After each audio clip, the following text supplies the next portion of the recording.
I just think from what I see clinically, I would probably say half the women dealing with unexplained infertility have like an endometrial lining infection, and that's why they're not getting pregnant at home. But yet then they get rushed to IVF, then the IVFs don't work, right? Do you know what I mean? It's like, why aren't we ruling all this out? I mean, that's what I don't understand.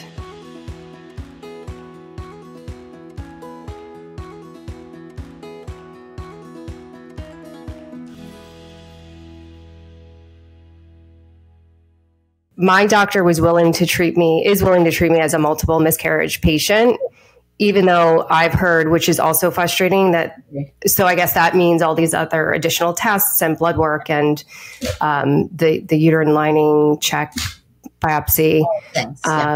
But usually she's like, you're not a multiple miscarriage patient, but we'll do all of that. And my frustration is like, why aren't we doing all this stuff before?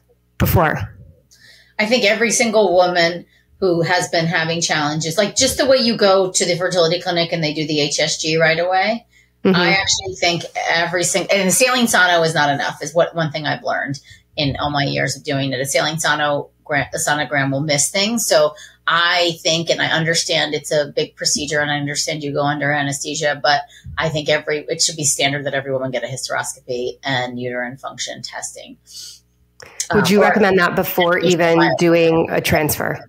Because I would think, again, like I'm guesstimating, I don't have clinical trials on this, but like I just think from what I see clinically, I would probably say half the women dealing with unexplained infertility have like an endometrial lining infection, and that's why they're not getting pregnant at home. But yet then they get rushed to IVF, then the IVFs don't work, right? Do you know what I mean? It's like, why aren't we ruling all this out? I mean, that's what I don't understand. I have women who are with the best fertility clinics in the United States and have done 10 retrievals and 9 transfers and have had multiple losses. And no one has looked at endometrial lining, like endometritis. Maybe they've done hysteroscopies, but they're misdiagnosing, because then she goes to another doctor and they're like, you have adenomyosis and you need depolupron suppression for 3 months before any transfer. Like your uterus is so inflamed, and you're like, you want to scream because you're like, well, now she's 6 figures in the hole. She's wasted 5 embryos that are all PGT tested. The amount of stress on this family. And you're one of the best doctors in the United States. This is where I get heated. Like, do your fucking job. Why is that happening? I also met with, so we were sharing offline that one of the things that I found out through, and my doctor was willing to do some more tests, even though I've only had 1 miscarriage. And we found out, that I have extremely high antibodies. Mine are 905, and my understanding the range is like 25 to 60. And so the thyroid antibody. And I went and on my own accord, like my doctor didn't even recommend this. And I love my doctor very much. She's one of the ones that I feel like really listens and will sit and answer my questions. But she kind of gave me the answer of like, don't worry about it. And I'm like, well, this is just something is not going right in my body. How can I not worry about this? So on my own, I sought out an appointment with a reproductive immunologist who told me the same thing. He said, don't worry about it. I'm like, that is not a good enough answer. And he said, come back to me if you have another miscarriage. I'm like, I don't want to have another miscarriage. Why is that the answer? Or maybe you don't want to say it on this. You'll tell me later. I think when we find autoimmunity, so you found the Hashimoto's, then it's really like knowing anything about autoimmune diseases. As a medical professional, you should know that typically when there's 1 autoimmune, there's probably 3. There's probably 2 more low-lying. We tend to see high ovarian antibodies with women with Hashimoto's. Also, endometriosis and Hashimoto's kind of go hand in hand. And sometimes there's like a high ANA, or there's rheumatoid factors, or the lupus anticoagulant, right? So there's other things that are lurking. And I always think the Hashimoto's or the thyroid antibodies is like our clue. Years ago when I wrote, Yes, You Can Get Pregnant 10 years ago at this point. It's about to be its 10-year anniversary, which thank you so much for reading it. It sells better every year, which is amazing. And I appreciate everybody who reads it. And, but when I wrote that book, you'll see in the back, I interviewed Dr. Hugh Taylor. He's still the head of reproductive medicine at Yale. And and it's got to be 11 years ago because the book came out. I had to write the book a year before it came out. I interviewed him, and I had been looking through all the research, and I had come to my own conclusions just as a clinician. But I said to him, what do you think about Hashimoto's or celiac or some kind of underlying autoimmune condition that's actually at the root of unexplained infertility? I said, because I can see in the data, like endo is an inflammatory condition. PCOS has autoimmune characteristics. Obviously, Hashimoto's is autoimmune. Celiac is, an autoimmune. I think it's an allergic response, but I think it's in the autoimmune category. I could be wrong, but he said to me, because obviously he's still probably like 15 years older than me. And he goes, young lady, you're onto something. He said, right here in our clinic, we're actually starting to screen every single, and this is 10 years ago, guys, 11 years ago. Wow. We're screening everyone for Hashimoto's and for celiac because we see a high incidence with infertility in these two disease states. And so, and you guys can all go on NLM, National Library of Medicine, and do your own research. You just literally, the search box is right there. It's very easy. It's hard to read scientific articles, I think, but now with chatbot or whatever it's called, the AI, put it in there and translate. Yeah, too long, don't read. It'll like spit it out for you. But there are high correlations. So for someone to dismiss it, what it tells me is they just haven't read enough of the research. It doesn't make them a bad person or a bad doctor. It puts a lot of the onus on you, which sucks because it's already hard enough. It's already hard enough.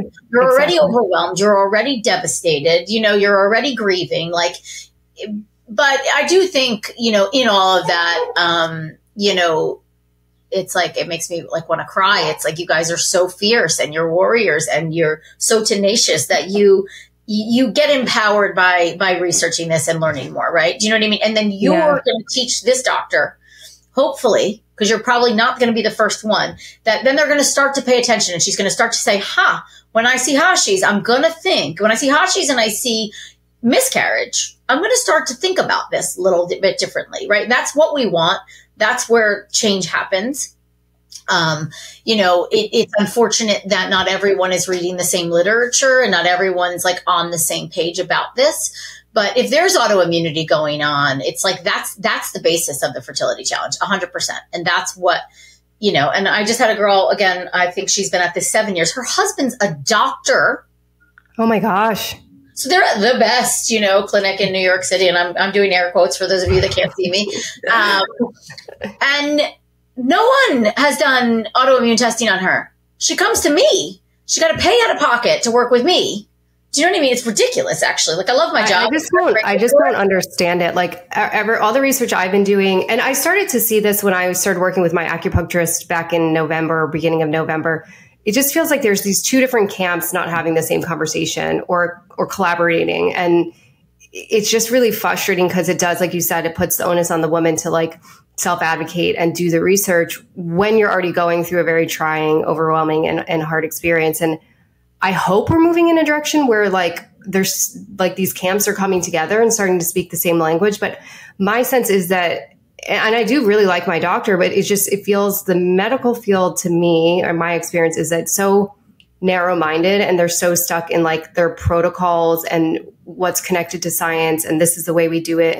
And not more of like the Eastern, like holistic way of like, let's look at everything. And I want to get to what you talk about in your books, which is like our food, our environment, our emotional state. And there's all these other things that we can be doing and focusing on to help understand our fertility or improve our fertility. But it's not coming from, doesn't feel like it's coming from our fertility doctors. No. And then even worse, and not all of them are like this, but there's a large majority of them that are mad at people like me and saying that I'm, spreading misinformation and I'm further overwhelming. And, I do this a lot in my Instagram posts because it generates a lot of interest, but like, and I think I just did one the other day, and it's like, there are doctors out there who literally don't believe in recurrent pregnancy loss, like legitimately don't believe it's a thing. They don't believe reproductive immunology is a thing. They don't believe endometriosis is maybe it's causing your inability to get pregnant. So let's just do IVF because that'll solve for it, which is bogus because maybe that solves for it in like, I don't know, 15 to 20% of the cases, but most of the time it does not. Yeah. And so but I think what these, the people, the naysayers will say, because I don't even want to say it's all doctors. There's others out there too that aren't medical doctors that are naysayers about stuff like this. They dig their heels in because they say, show me a randomized controlled trial, like an RCT. I need to see actual gold standard data that shows me that recurrent pregnancy loss is actually a thing, that reproductive immunology. And there's good data out there, but because things like, I think, reproductive immunology, the autoimmune link, if you will, recurrent pregnancy loss, you have to also remember that, okay, if infertility is impacting, now I think it's 1 in 6 women, right? Recurrent pregnancy loss and immunology factors are impacting, I think it's about 10% of that 1 in 6. So you do the math. It's a lot of women, of course, and no one deserves to suffer. I'm not saying that by any means. And it feels like it's every woman I see, but, it's just because I get these really challenging cases because no one can seem to solve them, if you will. But it's a small subset. And so what these clinics are doing, I'd say 70% of the time, what they do, their standard protocol works, right? Within 3 to 4 IVFs, it works. So why change it? Why am I going to rock the boat? Why am I going to look deeper? And then instead, it's just the blame just goes to egg quality. And the uterine function testing is kind of out the window. Things like adenomyosis, you'll even hear doctors say like, oh, there's other places in the uterus that can implant. And you're like, but don't you understand the inflammatory response that creates inside the uterine environment? It's literally toxic. Nothing can implant there. It's literally the inflammatory cytokines that are released from the adenomyosis is creating this very toxic environment. And then there's doctors who are like, well, I had my natural killer cells tested. They'll be like, oh, that's that's black magic. You know what I mean? It's like I had one doctor say to my patient, if you believe in reproductive immunology, I have some magic beans I can sell you. A leader. I got poo-pooed on that too, because my acupuncturist had this. And it's like, okay, like I feel like even if you don't believe in it, like as a medical professional who is in a field that requires, I think, a lot of compassion, if you don't believe in it, and say someone like you just came back with Hashi's, you've had implantation failure, which I hate that word, but you've had failed implantation, you've had a miscarriage. What your doctor should say to you is like, yeah, I don't think there's as much data there as I'd like to see.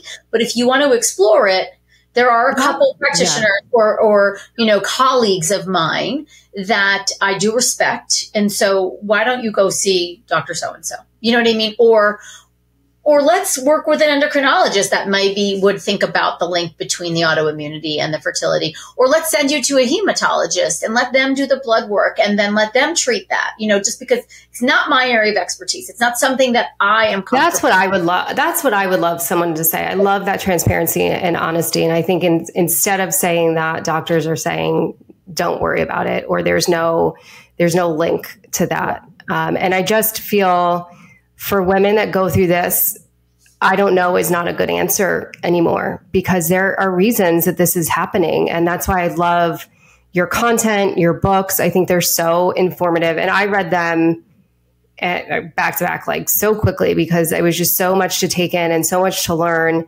And I was so grateful for all the information, but I was so frustrated because I'm like, I'm learning this after these 2 horrible experiences. And I wrote that one book 11 years ago. That's the other piece that blows my mind. I would have hoped by now we'd be better.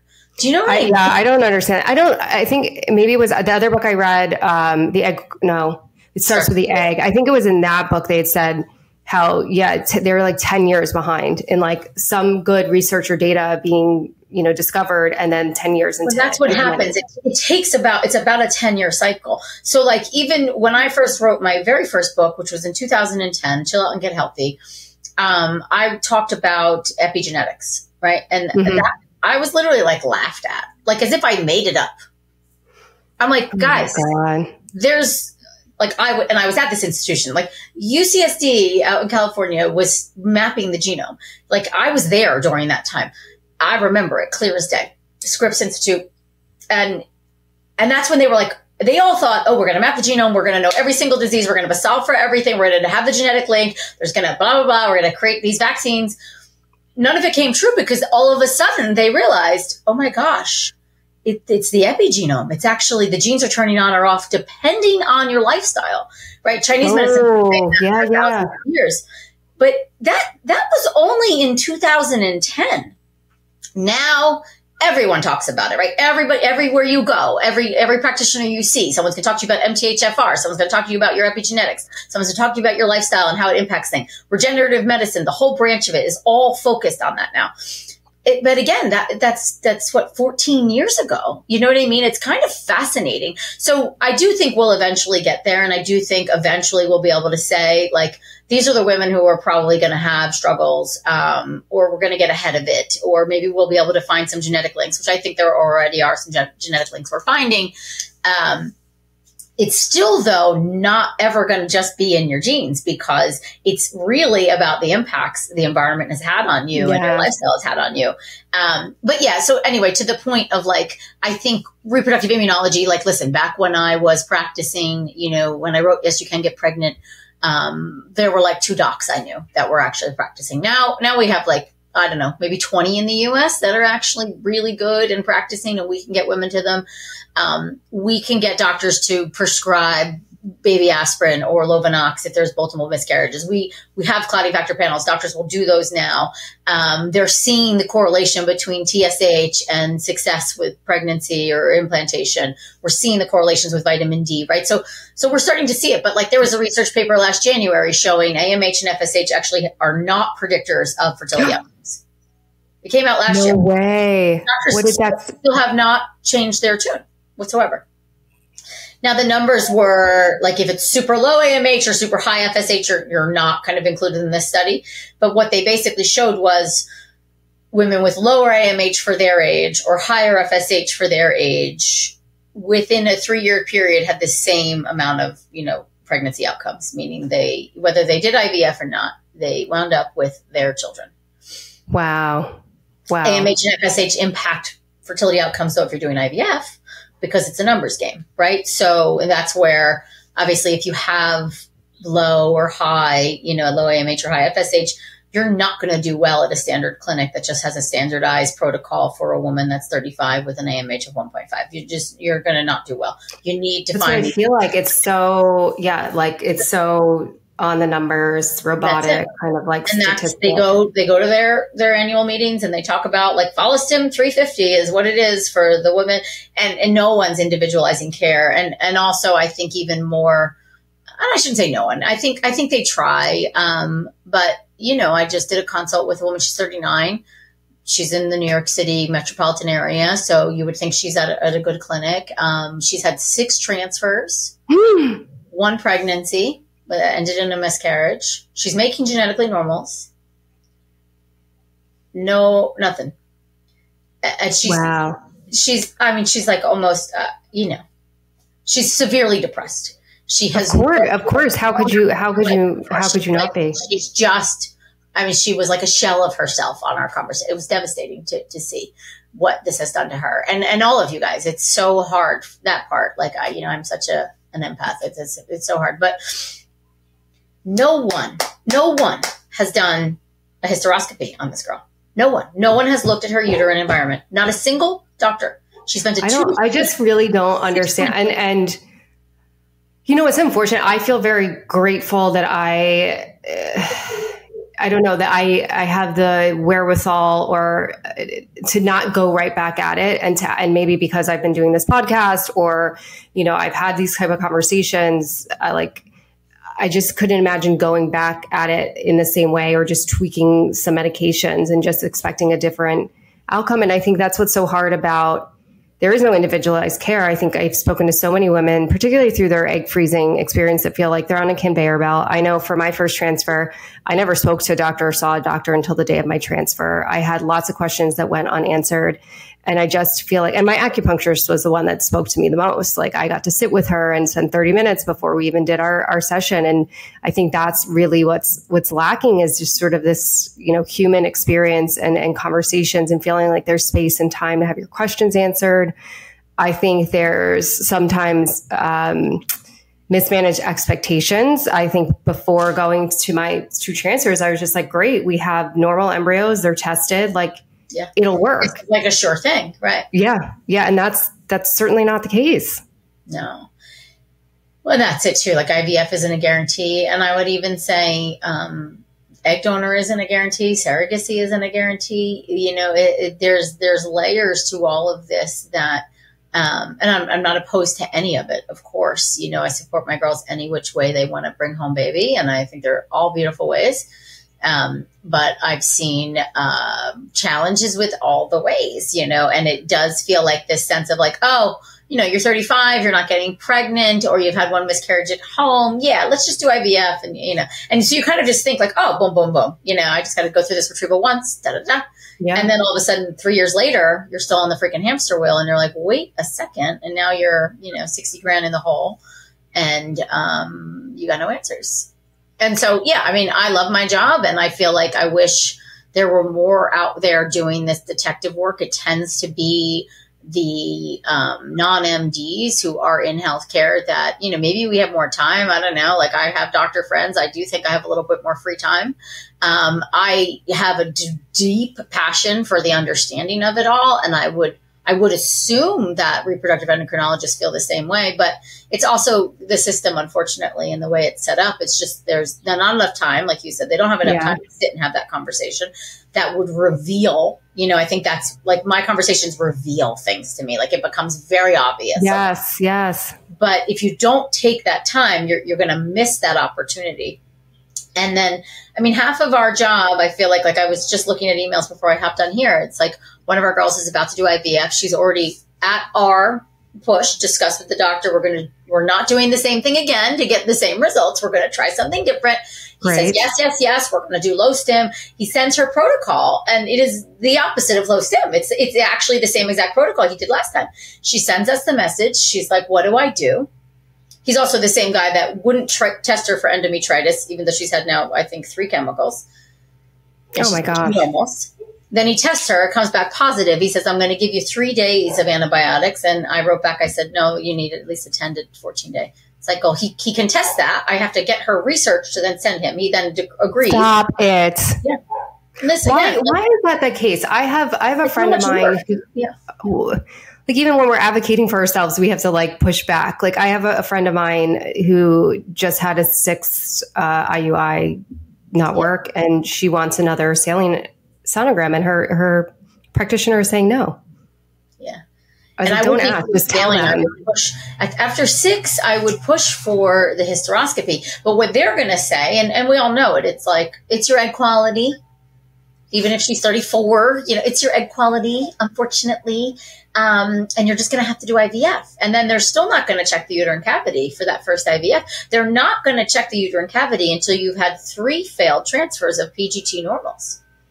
Just like they're not going to do a clotting factor panel. But I feel like then you're so disconnected from the human experience, because going through one miscarriage or one failed transfer alone is enough. Like the time it takes you to pick yourself back up from that, and you're never the same. So like that's just like infuriating to me. It's so infuriating to me. I want to quickly selfishly selfishly ask, because maybe someone else out here has high antibodies. And then I want to get into sort of debunking this idea that like 35 is the cliff. Does high antibodies, thyroid antibodies, always indicate Hashimoto's?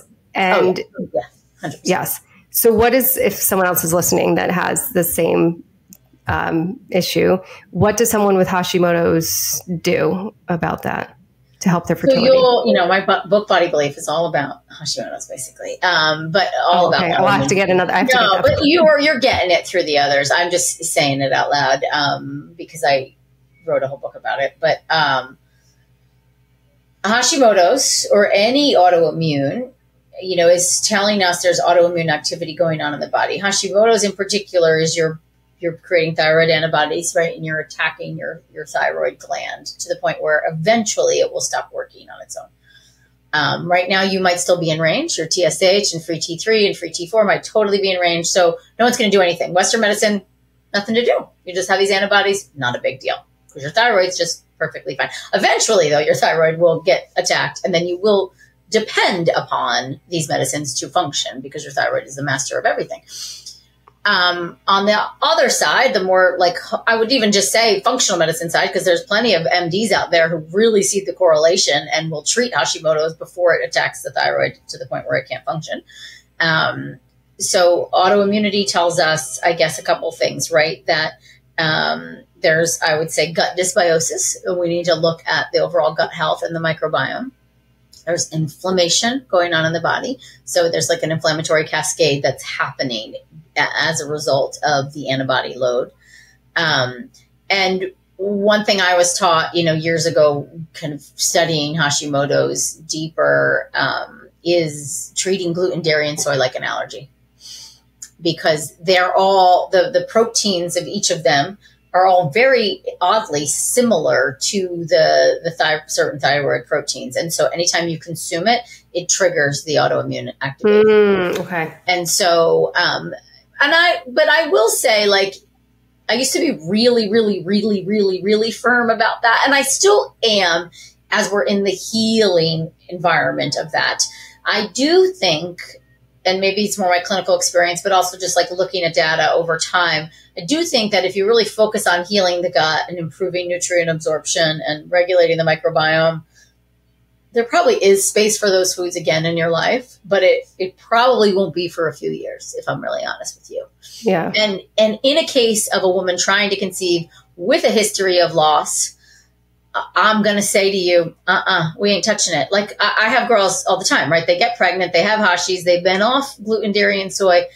Like, the second email after the positive is then, when can I have gluten, dairy, and soy again?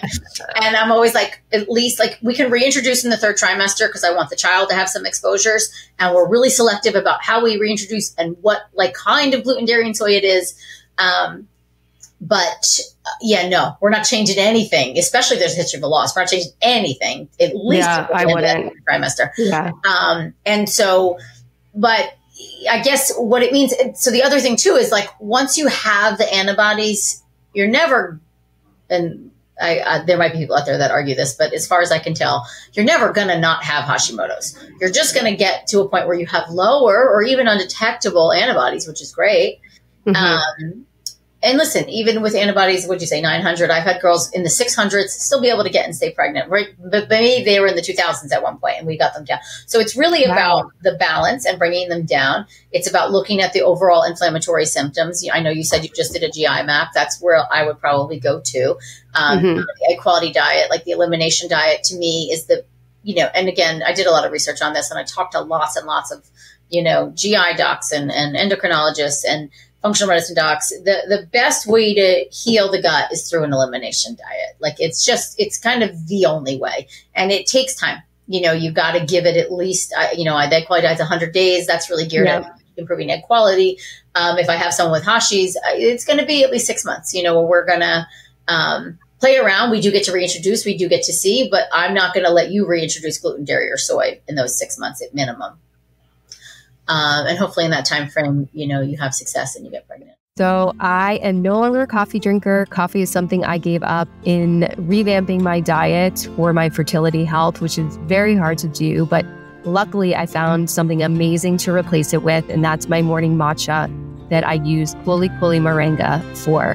It gives me that same ritualistic feeling of having something warm in my hands in the morning without the caffeine, and I have loved having that as a replacement for my coffee. I love this product so much. It is delicious, and I honestly don't miss my coffee. So if you want an opportunity to check out Kuli Moringa, you can use our code QTC25 for 25% off your first purchase. This ties into like my next topic that I want to talk about is just sort of this cliff at 35, the time, and this is called Quiet the Clock for many reasons. It's these narratives that tell us like, what's that? I love the name of your podcast. Thank you so much. Yeah, but it's all these narratives that create so much stress and panic that we're like, running at a time. And when I started working with Stephanie Adler is the woman I'm working with to help me do all the nutrition changes, environment changes. And I hear like 3 months or I hear 6 months, and all of a sudden my heart is like in my stomach, because when you want this so bad, like, and I imagine you see this with the women that you work with, the time is really hard to wrap your head around. And I know you talk quite a bit about sort of the importance of the emotional state and the trust and belief in your body. But that emotional piece, it's connected to the time or feeling like you're running out of time, is really consuming. And we've had so many women come on here and believe the narrative. I definitely want to talk about this, that like 35 is the end all be all of your fertility. So I'd love for you to speak about that, because I love how you talk about it in the book. It gives so much hope that that is not actually true. I loved learning about how you call it affected by your lifestyle phase, like the 90-day, 100-day window to kind of improve your egg quality. So I'd love to speak to that, because I think that narrative, I know that narrative of like 35, 36 is creating so much turmoil among women. Yeah. And then I would also first like to say too, of like, when I say like that 6 month or that 3 month window, you know, at least how we approach it here at Team Aimee is our girls are still trying that whole time. Oh yeah, we're trying. It kind of depends on the case, right? Some girls need a break, right? Some girls need me to give them permission to not try for 3 months. And true. Yeah. Others want to know. So if, like, say we're doing a GI map protocol or something like that, or the gut healing protocol, then we'll just have a follicular phase protocol, and we have a luteal phase protocol, and we have a pregnancy protocol when you get pregnant, right? Do you know what I mean? So I always try to meet everyone where they're at, because I agree. Time does feel like it's slipping by so fast. Mm-hmm. Another thing I really like to drive home, and I don't know if I think I talk about this in the books, but is, I'm encouraging more and more women to like, just Google regenerative medicine. Just Google it. I'm not a fan of Dr. Google, but just Google it. Oh my God. Dr. Google can, not be a good place sometimes. But when you start and I used to do this with epigenetics, I'd be like, just read about epigenetics. And then people would be like, oh, that's so interesting. So, but the reason I do it is because it's like, when you start to understand what's out there, you start to say, oh, I'm actually like, I'm losing time chronologic wise, but like biology and physiology wise, I'm actually gaining time, because now my cells are actually getting healthier. So even though I'm technically getting older, I'm actually improving quality. And so it's like, I always will just like plant the seed, and I'll say something like, I want you to just like have that conversation with yourself like multiple times this week of just like, when I start to go down that, like, I'm losing time conversation with myself, could you then also give yourself time to be like, but is there potential that I'm like gaining time, that I'm reversing, or at minimum kind of like preventing, the fast aging, and I'm kind of getting into more slow aging. I've never really said that term before, but like maybe it's something like that like because reversing sounds very promising, and I don't like to use it, but like I'm improving overall cellular health and quality. Yeah. And like also, I, as a practitioner with 2 decades of experience helping thousands of women, I can hands down say I have had women get chronologically older and make better quality eggs and embryos, because we're seeing them with the testing, or we're seeing these healthy children, we're seeing pregnancies, right? So I have seen women 7 years older, and then they do it. Do you know what I mean? So that's incredible. Like, I think like to talk about the fertility cliff, that they talk about, first of all, I mean, I have so many issues with it, but everybody's cliff, I suppose, is different. I would first say that. I don't think 35 is just like the be all end all for every single woman. No. We deal with women all the time in their 40s. Just like in 2023, I mean, our oldest that got pregnant with her own eggs was 48, and oh my gosh, that's incredible. I see. We need to hear more stories like that. We do need it. And that's why I have my stories of hope, but like 42, 44, 46, 47, like that just kind of happens. Like, I feel like regularly, like we see that it happens. And it could be in women that have an AMH of 0.014 to a woman that has I have a 42-year-old and her AMH is like a 1.2. Do you know what I mean? It's like, it's rock star. She's still not getting pregnant. She's still having a hard time, because we have to figure out something else is going on.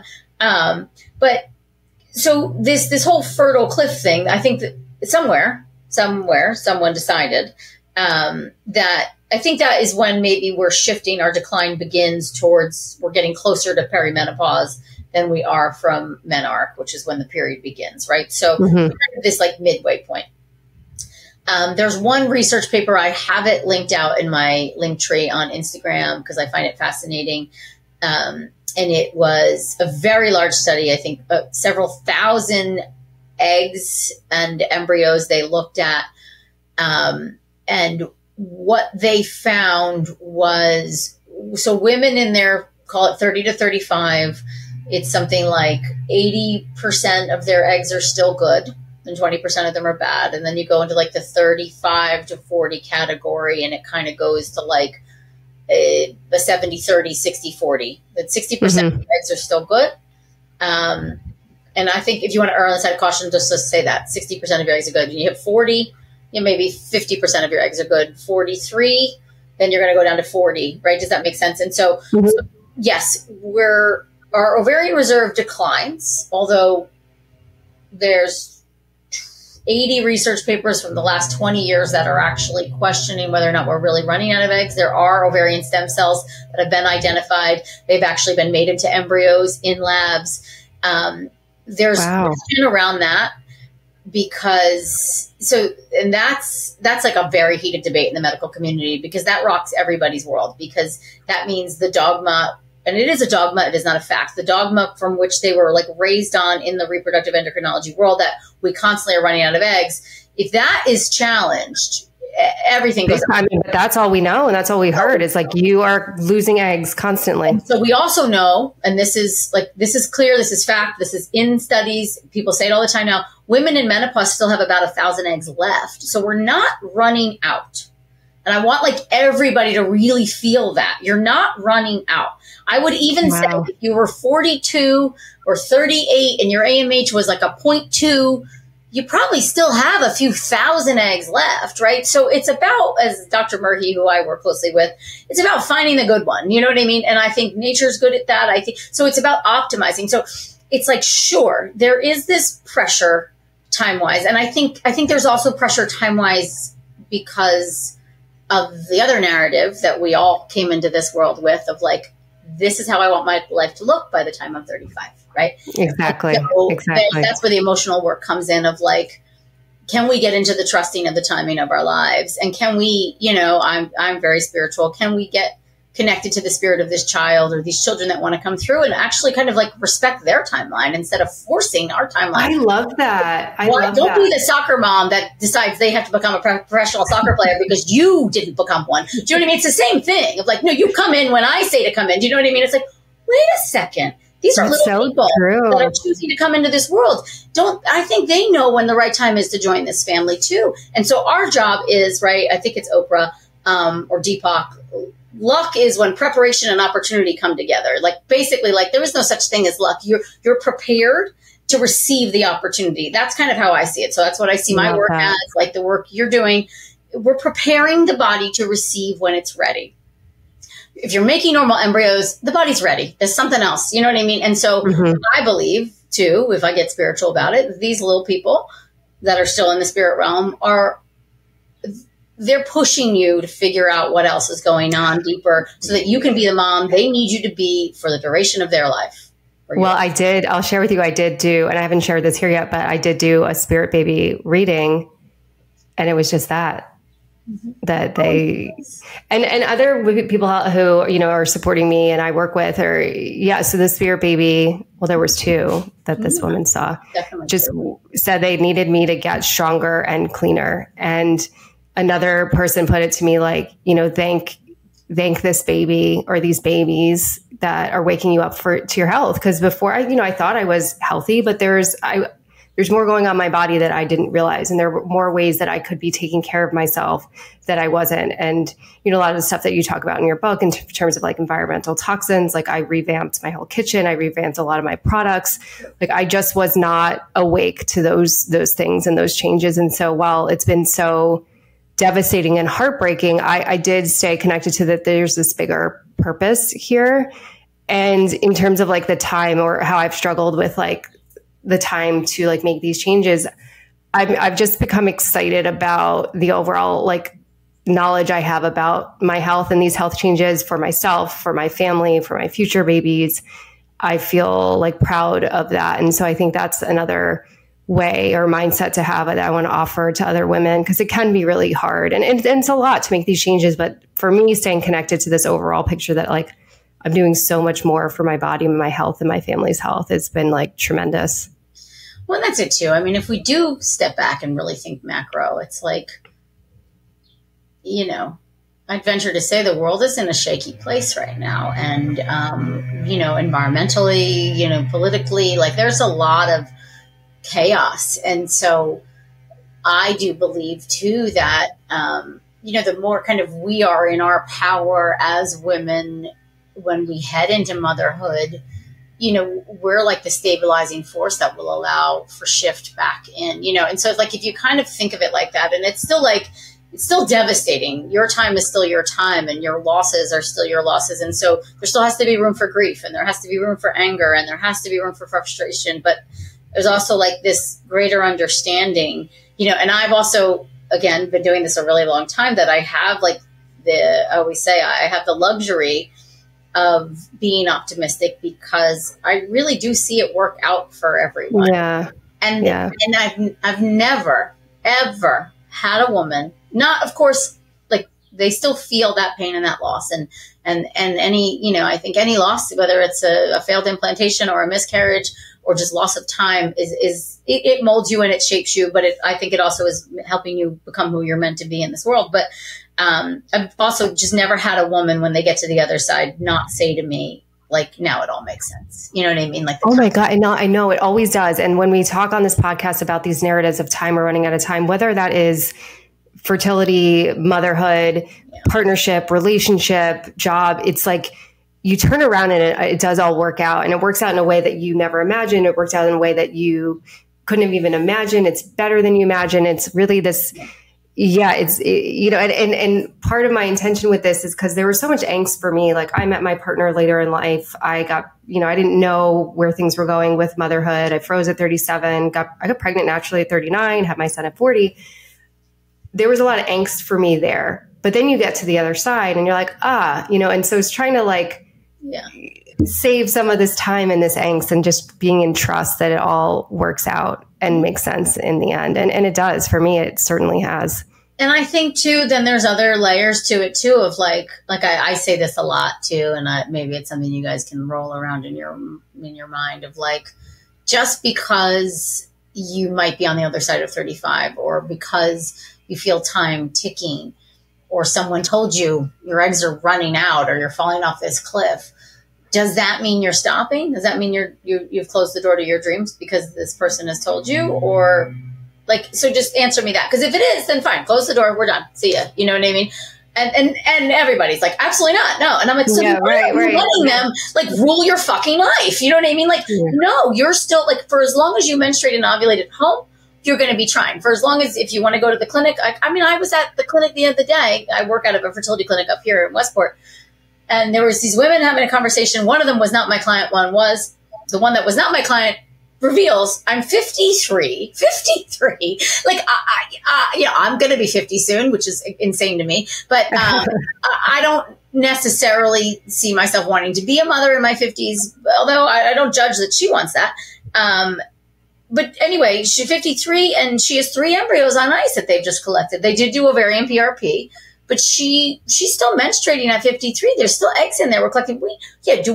We know that quality is probably more compromised than if you were 33, because the older we get, kind of just the more gummed up our system gets. But, you know, it also is like, I don't know. You know what I mean? Like, I don't know. But like, this is what's so amazing. Like, I think these are the stories that need to be heard, right? I think these are the stories that instill more hope, because the stories that we've been told is 35 and it's over. And that's the stories that are causing so much angst and anxiety. So it's exciting to have you here. 45 is where, like, for me, you know, and I was had a 45-year-old on a call just before. You know, she's healthier than like half my 35-year-olds, I would say too, you know, and she looks like she's 33. But I would say 45 is where I kind of am like, okay, we got to like, you know, get serious. We got to like tidy up the ship. I don't say that's amazing, right? That's 10 years later than what we've been told. Yeah. And so sure, like maybe your AMH is low, or maybe, you know, maybe you're probably not going to do well with traditional IVF, and I would never recommend it. Women in their mid 40s tend to do better with like the IUIs or trying to conceive at home or the mini IVFs, things like that. There's also so much innovation happening right now that's also like taking my breath away most of the time. Like I've had multiple people do ovarian stem cell treatments, whether in the US or outside of the US. I've had multiple women with like premature ovarian failure doing the ovarian PRP or the stem cell treatments, and it's not working for every single person. But I'd still say it's like the data coming out is still showing like 50% of people that are undergoing these treatments, it is having positive impacts on. That's a significant wow, that's exciting. It's very exciting. And, you know, to think about like, oh, wait, are we really running out of eggs? You know, and then to go into regenerative medicine of like, but there's actually things we can do that are anti-aging. Like we're seeing a lot of this cool research. And it's, again, not to say like, yeah, you take all the time in the world that you want.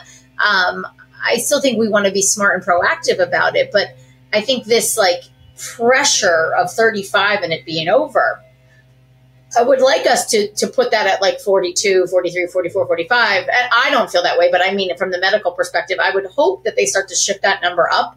Yes. Yeah. Or that it's less about age, because that's what I really feel like. It's less about age and it's more about overall health, right? And these underlying conditions. And typically when we find them and we treat them, things change. And so, yeah. And I think and I'd like you quickly before, I know not quickly, because there's a lot you can do. And I totally, anyone listening, recommend all of Aimee's books because they're just so amazing, informative, and helpful.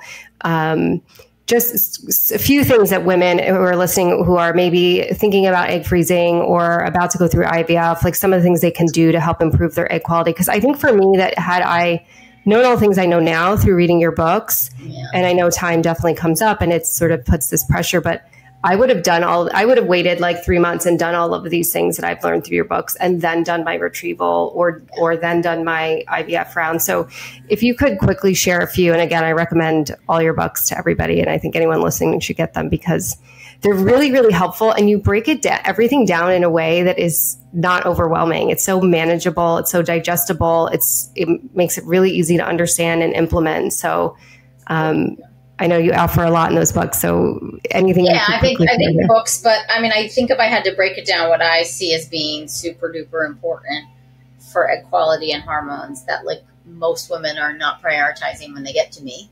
And they've read the books and they're listening to the podcast and they're doing all the things, but they still are like, oh, it doesn't really apply to me, you know? And it's like, no, it does. Sleep, get to bed before 11 o'clock, sleep 7 to 8 hours. No excuses. That's it. Sleep in complete darkness. Make sure you are rested. And period. End of story. No devices in the bedroom. No devices before bed. Wear your blue light glasses. And that all is in that sleep category. It screws up your hormones like something fierce. And we cannot. It's so hard to get ahead of it if you do not sleep. And don't kind of have good sleep hygiene, which includes the blue light glasses. Like it's okay to watch TV from a distance in the half hour leading up to bed if that's something that's like, you know, a ritual. But like reading on a device, being on your phone in your bed, no bueno. I even think for your mental health, that is so bad. I'll even say for my clients, like to scroll Instagram and then try to go to sleep is just like not the best thing. No, even like I have a child and he's into devices now. Like he just got one. And if he doesn't wear his blue light glasses, and he plays at like 5 o'clock for 45 minutes. So it's 3 hours before bedtime. If he doesn't wear his blue light glasses, he cannot fall asleep at night. Wow. It's a struggle for him.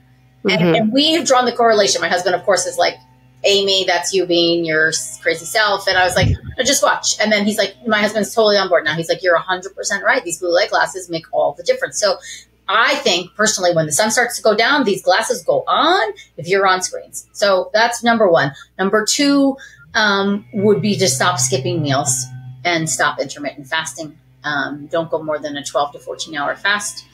And please eat protein. For all my vegetarians out there, if you are trying to get pregnant and you are struggling to get pregnant, vegetarianism is not working for you. I love you. I respect your ethics. I respect your beliefs. You got to figure out a way to get more protein in. You know, that's that. And then I would say number 3 is you got to work on the nervous system. You really got to work on that emotional piece. That one is the hardest for everyone. Everyone just wants like a tool to do, a supplement to take, you know, a procedure, you know, and it's like the nervous system, again, is like one of those things that if you are in a chronic state of fight or flight, it's just not going to be, fertility is not going to get prioritized. And I think most women, especially like this generation, if you will, it's like we're all, you know, we all have careers. We all have, you know, high level degrees. We all also have like a side hustle. Then we're also in a partnership. And then we're also maybe already moms and trying to build, like, there's a lot. And then you're maybe managing your parents now. And you're, you know, I mean, there's so many things. And so whatever it is that you need to do for nervous system work, and that's, I talk about that a lot, is like the emotional inflammation piece. It's just, again, that's a really hard thing to out supplement or out diet your way around, you know? Yeah.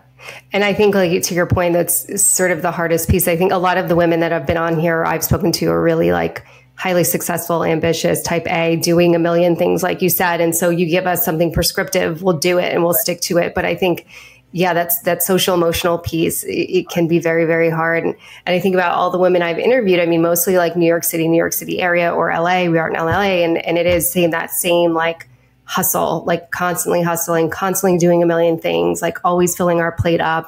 And I thought back for myself, like the 2 months, 2.5, 3 months that I was doing these transfers, probably the most stressful times of my life. Yeah. I remember saying to myself, my first was in November, and I had so much going on. And I remember being in the thick of it. And I was like, and one, it was like just not a good experience. I changed clinics. That was like, I shared that on my solo episode.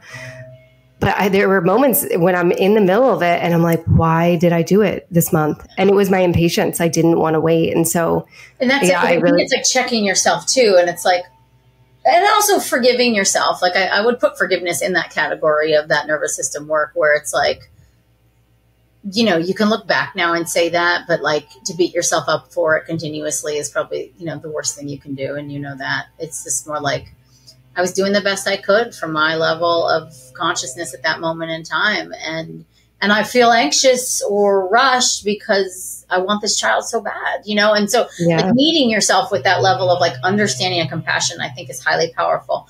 And it's also just like, okay, it is what it is. It's not the only opportunity I've ever had or will have. And so like to come back to that, like, okay.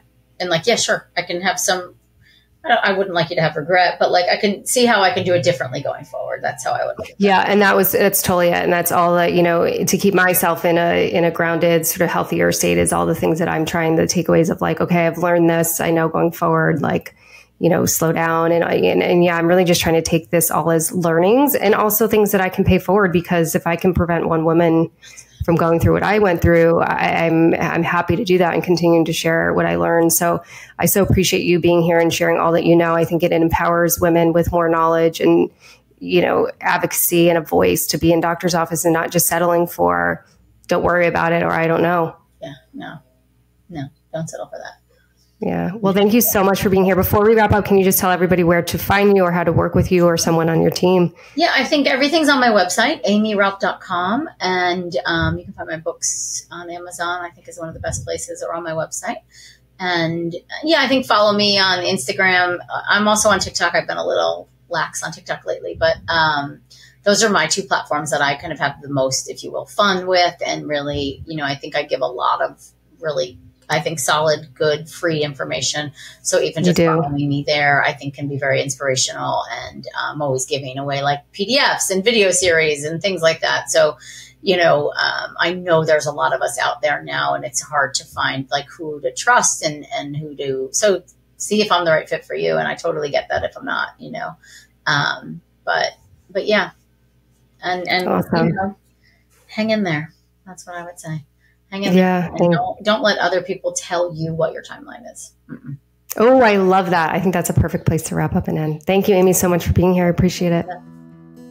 If you're someone struggling or relating to the topics that we're talking about now, and you're feeling the anxiety or the stress or the pressure of feeling like you're running out of time, you're behind, and you want some extra support, check out my group therapy practice in Midtown Manhattan, NYC Therapeutic Wellness. We have an amazing team of clinicians ready to support you in your journey, to help you feel more grounded, to help you feel more grateful, to help you feel like you're just exactly where you need to be. So check us out at www.nyctherapeuticwellness.com.